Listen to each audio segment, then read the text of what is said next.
సంవత్సరాల తరబడి government job కోసం వేచి చూస్తున్నారా? కేవలం 8 నెలల్లో మీ కల నెరవేర్చుకోండి. వెంటనే కింది నెంబర్స్‌కి కాల్ చేయండి.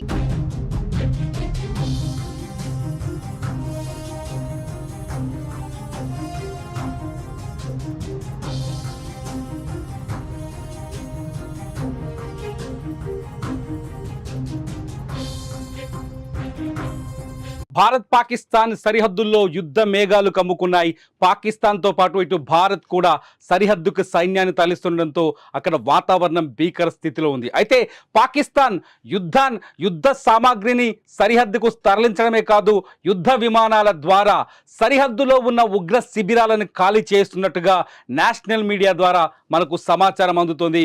పాకిస్తాన్ భారత్ చర్యలను చూసి, భారత్ సైనిక విన్యాసాలను చూసి, ఇవాళ జరిగిన అరేబియా సముద్రంలో చేసిన సైనిక విన్యాసాలని, అలాగే నిన్న సెంట్రల్ సెక్టార్లో జరిగిన సైనిక విన్యాసాలని చూసి పాకిస్తాన్ భయపడుతున్నట్టుగా తెలుస్తుంది. ఏ క్షణమైనా బార్డర్ వెంట ఉన్న ఉగ్ర శిబిరాలపైన భారత్ సర్జికల్ స్ట్రైక్స్ లేదా వైమానిక దాడులు చేసే అవకాశం ఉందని పాకిస్తాన్ భయపడుతున్నట్టుగా తెలుస్తుంది. ఈ నేపథ్యంలోనే పాకిస్తాన్ తమ యుద్ధ విమానాలని కరాచీ నుంచి లదాఖ్, కరాచీ నుంచి యుద్ధ విమానాలను తీసుకొచ్చి, రావల్పిండి కరాచీ నుంచి యుద్ధ విమానాలను తీసుకొచ్చి బార్డర్లో ఉన్న ఉగ్రవాద నాయకుల్ని సేఫెస్ట్ ప్రాంతాలకు తరలిస్తున్నట్టుగా ఇంటెలిజెన్స్ సమాచారం ఉందంటూ నేషనల్ మీడియా కొన్ని కథనాన్ని ప్రసారం చేస్తుంది. ఆ కథనాల ప్రకారం మనకు తెలుస్తుంది.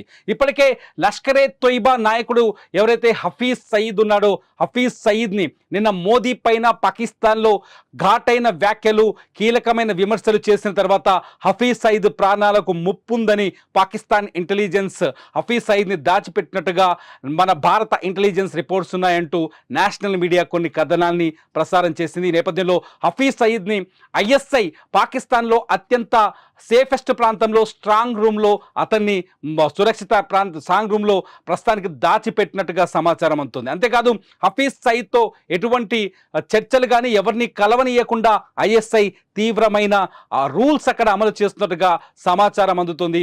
ఇదంతా నేషనల్ మీడియాలో ప్రస్తుతానికి మనకు అందుతున్న కథనాలను బట్టి తెలుస్తుంది. ఈ నేపథ్యంలో పాకిస్తాన్ యుద్ధం వస్తే ఎలా ఎదుర్కోవాలి, ఏ స్థితిలో భారత్ని ఢీకొట్టాలనే కోణంలో కూడా ఆలోచిస్తున్నట్టుగా తెలుస్తుంది. ఉగ్రవాదుల్ని మాత్రం కాపాడుకునే ప్రయత్నం చేస్తుంది. బోర్డర్ వెంట ఉన్న ఉగ్ర శిబిరాల నుంచి అక్కడ ఉన్న ఉగ్రవాదుల్ని తరలించే ప్రయత్నం చేస్తున్నట్టు తెలుస్తుంది. తాజాగా పహల్గామ్ దాడిపైన లేటెస్ట్ అప్డేట్ ప్రకారం, కశ్మీర్ నుంచి అందుతున్న సమాచారం ప్రకారం ఉగ్రవాదులు ఒక ప్రణాళిక ప్రకారం, ముందస్తు ప్లాన్ ప్రకారం ఈ దాడికి పాల్పడినట్టుగా అర్థమవుతోంది.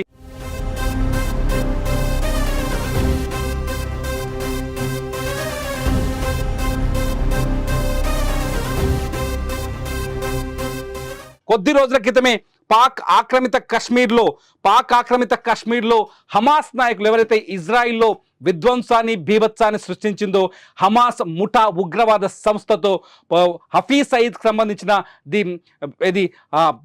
లష్కరే తోయిబాకు సంబంధించిన నాయకులతో హమాస్ నాయకులు కీలక సమావేశం నిర్వహించారు. హమాస్ గతంలో 2024 అక్టోబర్ 7న ఇజ్రాయిల్లో ఏ విధంగానైతే దాడులు చేసిందో అదే తరహాలో పహల్గామ్లో కూడా దాడులు చేయాలని వ్యూహాన్ని పన్నినట్టుగా సమాచారం అందుతోంది. ఈ నేపథ్యంలోనే ఎక్కడైతే సెలబ్రేషన్స్ జరుగుతాయో సెలబ్రేషన్స్ పైన అటాక్ చేయాలని హమాస్ ఇచ్చిన ఒక మ్యాప్ ప్రకారమే లష్కరే తోయిబాకు సంబంధించిన ది రెసిస్టెంట్ ఫ్రంట్ కశ్మీర్లో ఈ దాడికి పాల్పడినట్టుగా మనకు అర్థమవుతోంది, సమాచారం అందుతుంది. ఇప్పటికే కశ్మీర్లో అన్ని చోట్ల జల్లెడ పడుతున్నారు. అయితే పాకిస్తాన్పై యుద్ధం చేస్తే ఎంత సమయం పడుతుంది, పాకిస్తాన్పై యుద్ధానికి ఒకవేళ భారత్ సన్నద్ధమైతే, యుద్ధానికి సిద్ధమైతే ఎంత సమయంలో యుద్ధం పూర్తవుతుంది అనే అంచనాలపైన ఆర్మీ బలాబలాన్ని, రెండు దేశాల ఆర్మీ బలాబలాన్ని, శక్తి సామర్థ్యాన్ని అంచనా వేస్తుంటే డిఫెన్స్ నిపుణులు రకరకాల అంచనాలు చెప్తున్నారు. కేవలం 5 గంటలు చాలు, 5 గంటల్లోనే పాకిస్తాన్ని నేలమట్టం చేయొచ్చని ఒక అంచనా వేస్తున్నారు. ప్రస్తుతానికి ఒకవేళ భారత్ యుద్ధం జరిగితే, భారత్ పాకిస్తాన్ మధ్య యుద్ధం జరిగితే కేవలం 5 గంటల్లోనే పాకిస్తాన్ పూర్తిగా నాశనం అయిపోతుందని, భారత్ దగ్గర అంత శక్తి సామర్థ్యం ఉందని, అంత వైమానిక బలం, అట్లాగే ఆర్మీ బలం, నేవీ నుంచి బలం ఉందని, అంత శక్తి సామర్థ్యాలతో భారత్ ఉందని ఆ డిఫెన్స్ నిపుణులు అంచనా వేస్తున్నారు. ఇదంతా చూస్తే ఒకసారి చూద్దాం, ఇంతకీ భారత సైన్యంలో ఉన్న బలం ఎంత, పాకిస్తాన్ సైన్యానికి ఉన్న బలం ఎంత అనేది ఒక్కసారి సెర్చ్ చేస్తే చూస్తే భారత సైన్యంలో దాదాపు 14.44 లక్షల మంది క్రియాశీల సైనికులు ఉన్నారు. 11.55 లక్షల మంది రిజర్వ్ దళాలు, 25.27 లక్షల మంది పారామిలిటరీ దళాలు ఉన్నాయి. సైన్యం మందుగుండు సామాగ్రిలో ఆధునిక స్వదేశీ సాంకేతిక పరిజ్ఞానం అద్భుతమైన మిశ్రమం ఉంది. భారతదేశంలో మొత్తం 4201 యుద్ధ ట్యాంకులు ఉన్నాయి. ఇందులో అర్జున్ ట్యాంక్, T-90 భీష్మ వంటి ప్రమాదకరమైన ట్యాంకులు పాకిస్తాన్పై భారతదేశాన్ని అజేయంగా మార్చే శక్తిని కలిగి ఉన్నాయి.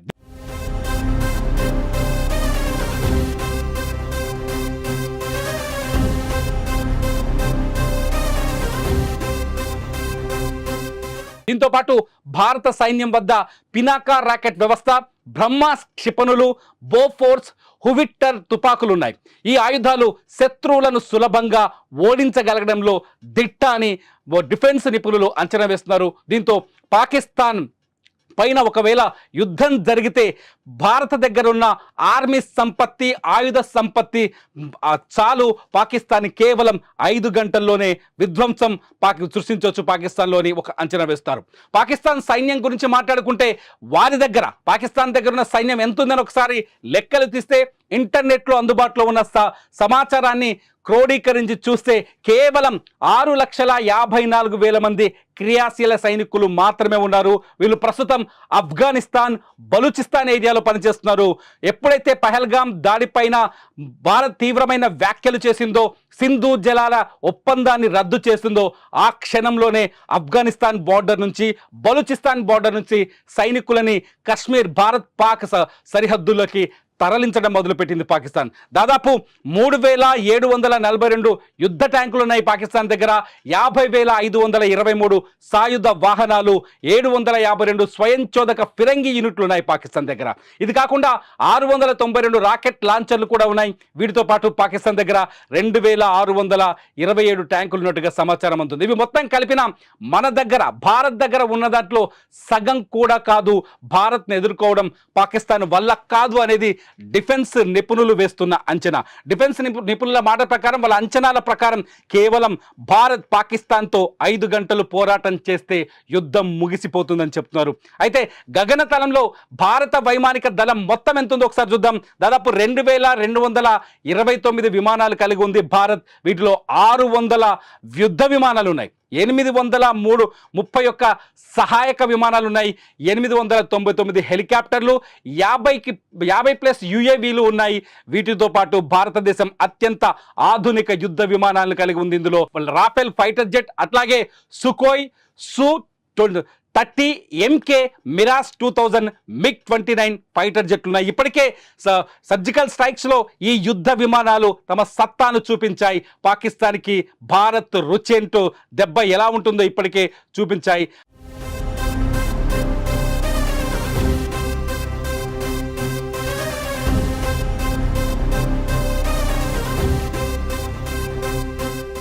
పాకిస్తాన్ భూభాగంలో ఉన్న ఉగ్ర శిబిరాలపై దాడులు పాల్పడ్డాయి.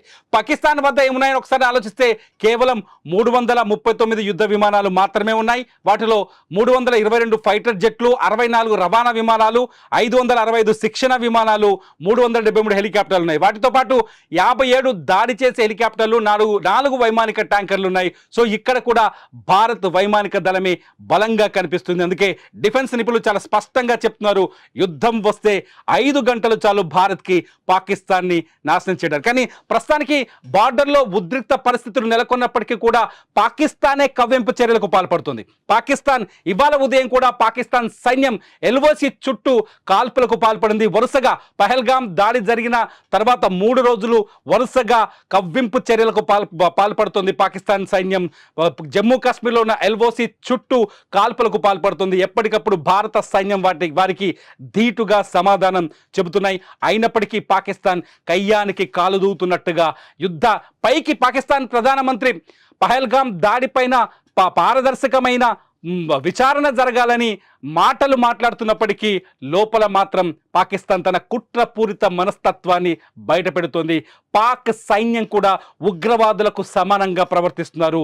ఎటు శాంతికి సంబంధించిన అడుగులు కనిపించట్లేదు పాకిస్తాన్ నుంచి. ఇటు భారత్ ఇప్పటికే పాకిస్తాన్ సరిహద్దు గుండా ఎక్కడెక్కడైతే వ్యూహాత్మకమైన ప్రాంతాలు ఉన్నాయో ఆ వ్యూహాత్మకమైన ప్రాంతాల చుట్టూ ఆర్మీని బదలాయించింది, యుద్ధ విమానాల్ని బదలాయించింది. ఇప్పటికే రాఫెల్ మిగ్-29 రాఫెల్ లాంటి ఒక యుద్ధ విమానాల్ని పంజాబ్ నుంచి బంగ్లాదేశ్, పశ్చిమ బెంగాల్ నుంచి కశ్మీర్ సరిహద్దులకు తరలించినట్టుగా సమాచారం అందుతుంది. ఇప్పటికే సెంట్రల్ సెక్టార్లో భారత వైమానిక దళం తమ సత్తా ఏంటో నిరూపించేందుకు ఒక ఆక్రమణ్ ఎక్సర్సైజ్ చేసింది, ఆక్రమణ్ యుద్ధ విన్యాసం చేసి చూపించింది. ఈ యుద్ధ విన్యాసం కేవలం పాకిస్తాన్కి మాత్రమే కాదు, భారత్ మీద వక్ర బుద్ధితో ఉన్న ఇతర శత్రు దేశాలను కూడా బెదిరించే విధంగా కనిపిస్తుంది. ఇటు ఐఎన్ఎస్ విక్రాంత్తో పాటు సముద్ర జలాల్లో పోరాటానికి సిద్ధంగా ఉన్న నావికా దళం తమ శక్తి సామర్థ్యాన్ని ప్రదర్శించే ప్రయత్నం చేస్తుంది.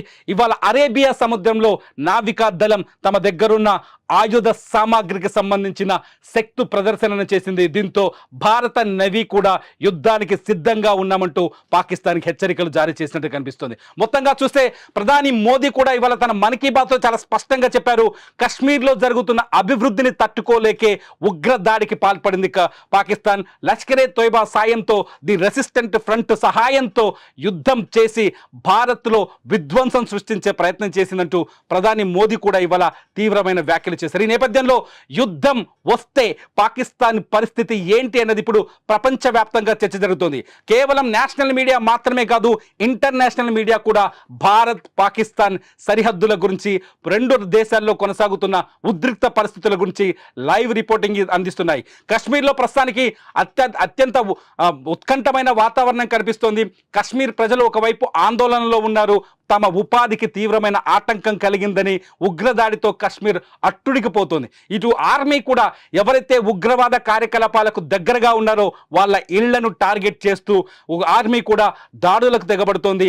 చాలా చోట్ల దాదాపు 12 మంది ఉగ్రవాదుల్ని, తూర్పు కశ్మీర్లో దాదాపు 12 మంది ఉగ్రవాదుల ఇళ్ల స్థావరాన్ని గుర్తించి వాళ్ళ ఇళ్లని నేలమట్టం చేసినట్టుగా మనకు సమాచారం అందుతుంది. నేషనల్ మీడియాను చూస్తుంటే మనకు ఆ విజువల్స్ కూడా కనిపిస్తాయి. మొత్తంగా భారత్ పాకిస్తాన్ మధ్య ఉద్రిక్తభరితమైన వాతావరణం కనిపిస్తుంది. ఒకవేళ యుద్ధం వస్తే కేవలం 5 గంటలు చాలంటూ డిఫెన్స్ నిపుణులు చెబుతున్న మాటలు చూస్తుంటే ఏ ఉత్కంఠమైన పరిస్థితులు ఏ విధంగా ఉన్నాయో మనం అర్థం చేసుకోవచ్చు. ఇంతకీ భారత్ పాకిస్తాన్ నిన్న ప్రధాని మాట్లాడినట్టుగా పాకిస్తాన్ శాంతి వైపు అడుగులు వేస్తుందా, లేకపోతే కాల్పులు జరుపుతూ నిత్యం ఎల్ఓసి వెంట కాల్పులు జరుపుతూ కవ్వింపు చర్యలకు పాల్పడుతున్న పాకిస్తాన్కి బుద్ధి చెప్పాల్సిన అవసరం ఉందా? ఈ వీడియో కింద మీరు తప్పకుండా కామెంట్ చేయండి. మీ కామెంట్స్ పైన నేను మరో వీడియో చేస్తా. చూస్తూనే ఉండండి సుమన్ టీవీ.